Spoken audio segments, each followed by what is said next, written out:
स्वामी जी, मैं आपको देख रहा हूँ, आपके मुंह से धुआं निकल रहा है, उससे समझ में आ रहा है कि कितनी वहां ठंड है। लेकिन योग का चमत्कार देखिए कि मुझे लगता है कि ठंड भी आपसे 2 कदम क्या 10 कदम 100 कदम दूर ही रहता है। अच्छा स्वामी जी, राम राम करके निकल जाती होगी। राम राम के साइड से निकल जाता है। अच्छा स्वामी जी, रोजाना योग करने से कैंसर का रिस्क घटता है, लेकिन अगर हो जाता है, अगर आपको कैंसर हो जाता है तो ट्रीटमेंट के दौरान कई तरह के कॉम्प्लिकेशंस आते हैं, जिसका आयुर्वेद में बेजोड़ उपाय भी है। जैसे कई लोगों को शरीर में बहुत ज़्यादा जलन महसूस होने लगती है, मुंह में छाले हो जाते हैं, तो इनके ठीक होने के क्या उपाय हैं और साथ ही किस तरह से जो कॉम्प्लिकेशंस है उसको दूर कर सकते हैं, बताइए जरा। तो देखो, जब बहुत ज्यादा कैंसर बढ़ जाता है तो ऑपरेशन जरूरी हो जाता है। अभी वर्ल्ड के टॉप डॉक्टर्स पतंजलि में आए हुए थे, बोले देखो 3 प्रोसेस हमारे पास। एक तो जब कोई चीज बहुत ज्यादा बढ़ गई तो काटनी पड़ती है, लेकिन फिर उसके आगे बड़े खतरनाक हैं, शरीर में जहर डालते हैं। रेडिएशन क्यूमो बहुत खतरनाक है, क्यूमो तो बहुत ही खतरनाक है।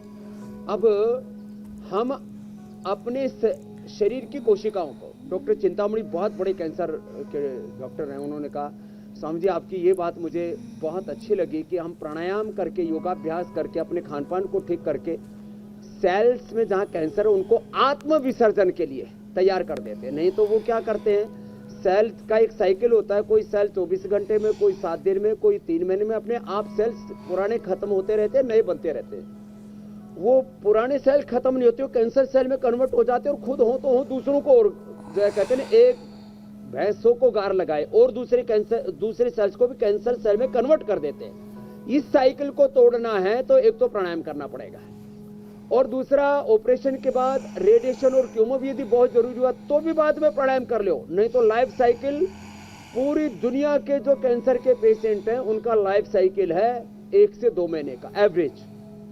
और जो सावधानी बरतते हैं ऑपरेशन रेडिएशन क्यूमो के बाद, वो 10-10, 20-20 और 30-30 साल से भी कैंसर सर्वाइवल्स हैं। किसकी बदौलत?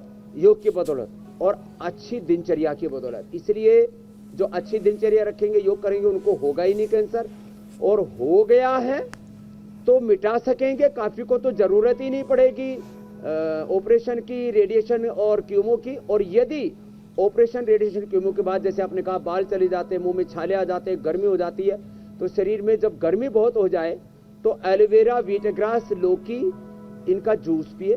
हरी शाक सब्जियां ज्यादा खाए, अनार है, गाजर है, चुकंदर है, पालक है, मेथी है, ये पपीता है, सेब है, इन चीजों का सेवन करें।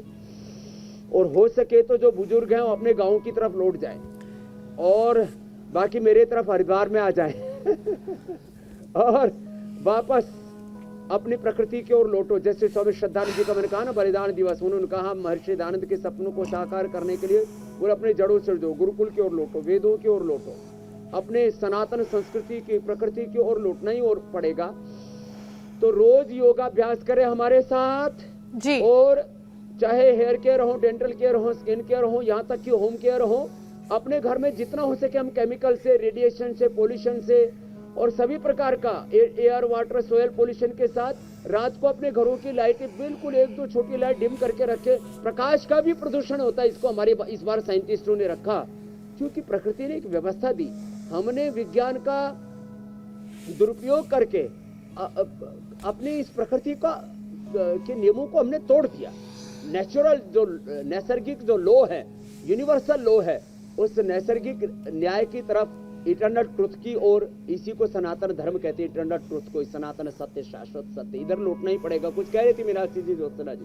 स्वामी जी, कैंसर के इलाज के दौरान जो कॉम्प्लिकेशंस पेशेंट्स को आती हैं उसका भी जिक्र आपने किया, तो मैं उसी में थोड़ा इन डिटेल आपसे समझना चाहती हूँ। खासकर जब कीमोथेरेपी होती है तो जो पेशेंट्स हैं उन्हें कई तरह की कॉम्प्लिकेशंस आती हैं, वॉमिटिंग की परेशानी शुरू हो जाती है, हेयर फॉल शुरू हो जाता है, खाना खाने का मन नहीं करता, जी घबराता।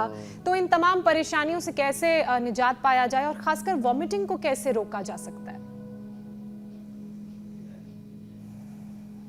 तो वॉमिटिंग के लिए पित्त बढ़ता है, ये सारी चीजें ना, क्योंकि एक तरह से जहर डालते हैं शरीर के अंदर ना, बहुत खतरनाक होता है। तो क्या करें, इसमें वीटग्रास, एलोवेरा, आंवला, गिलोय, तुलसी, इनका सेवन करें। नीम अचानक जब थोड़ा कड़वा होता है तो नीम की गोली खा लें। नीम की और गिलोय की गोली भी खा सकते हैं, थोड़ा हल्का सा तीतापन होता है। वैसे गिलोय का तो जो सत होता है ना, वो बहुत अच्छा होता है। मोती पिष्टी, कामदुधा, मुक्ता शुक्ति, ये सब पित्त का प्रशमन करती हैं। और थोड़ा सा ये जो अनार रखा हुआ है ना हमने, अनार दाना थोड़ा चूस लिया करें, धीरे धीरे धीरे धीरे चूसते रहे, उससे डाइजेशन सिस्टम बहुत अच्छा हो जाता है। सर्वकल्प काढ़ा पी लें अथवा लिवोग्रिट ले लें। हमने तो fatty liver, liver cirrhosis, liver का कैंसर तक अच्छा किया है लिवोग्रिट लिवामृत से, और इसके एविडेंस यहाँ पर भी बैठे हुए। और ये मंडूकासन और योग मुद्रासन, बैठ करके और लेट करके पवन मुक्तासन, इसका अभ्यास करें। पित्त को बढ़ाने वाले जो तीखे तले गरम मसालेदार जो चीजें हैं ना, देगी मिर्च का तड़का, अंग अंग फड़का, ऊपर से नीचे तक जो फड़कते रहते हैं, जीभ भी फड़कती है, पेट भी फड़कता है, और नीचे से जहाँ से फड़कता है सबको पता है। तो ये सब जो है बचना पड़ेगा आपको। तो आप जो है एकदम सात्विक आहार लें, तो इससे पित्त का जितना प्रशमन होगा। और मिट्टी पट्टी पेट के ऊपर, नहीं तो ऐसे गीला टॉवेल ना, उसको ऐसे पेट पर रख देते हैं, उसी से ही पित्त का प्रशमन हो जाता है। और सांसों पर मन को टिकाए, और जितना हो सके बॉइल्ड वेजिटेबल्स, अंकुरित और फ्रूट्स डाइट में इंक्लूड करेंगे ना, उतना ही अच्छा रहता है। तो मंडूकासन, योग मुद्रासन और पवन मुक्तासन, ये आसन भी करें तो वोमिटिंग का सेंसेशन नहीं होगा। और पित्त का प्रशमन होने से मुंह में छाले और इनसे भी बच जाएंगे। जिनके बाल झड़ जाते हैं उनको, जैसे कहा हेमा ने, केश कांति एडवांस इसका उपयोग किया। थोड़ा हम ये नाखून रगड़ने वाला प्रयोग भी बता देते हैं, और अनुलोम विलोम कर लिया करें। और जिनसे बन पाए ना, तो वो शीर्षासन भी कर लिया करें। यदि कोई शीर्षासन, सर्वांगासन कर ले ना, तो फिर तो बाल माला माल हो जाएंगे स्वामी जी। पूरी उजड़ गई है, उनको भी आ जाते हैं। बाल से माला माल हो जाएगा हर कोई। अच्छा Swami ji, cancer patients chemotherapy को बर्दाश्त नहीं कर पाते हैं, जिसके एक हिस्से का जिक्र अभी ज्योत्सना ने किया था।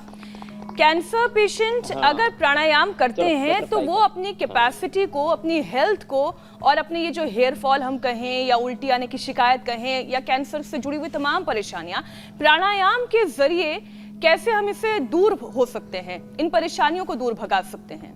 ये बहुत बड़ी बात है मीनाक्षी जी।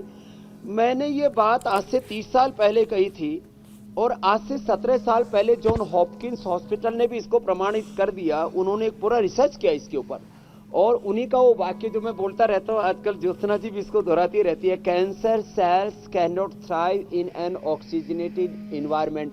मैंने ज्यों का त्यों वो वाक्य उद्धृत किया है, इसलिए कि less oxygen supply is the main cause of all disease. और एक खास बात, every person have cancer cells in the body. कोई भी बिना कैंसर सेल्स के नहीं है, बस वो कैंसर सेल्स का एक छोटा सा, जैसे कहते हैं ना, एक फासला है।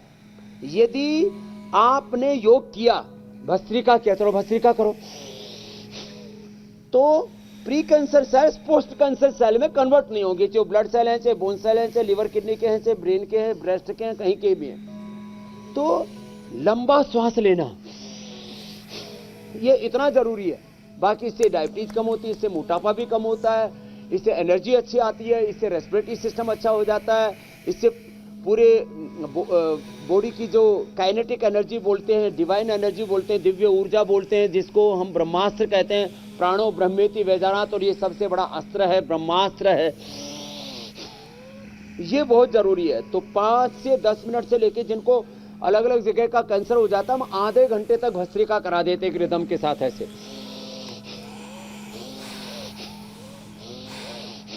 और जो मजबूत है वो तो मेरी तरह से ऐसे कर लो।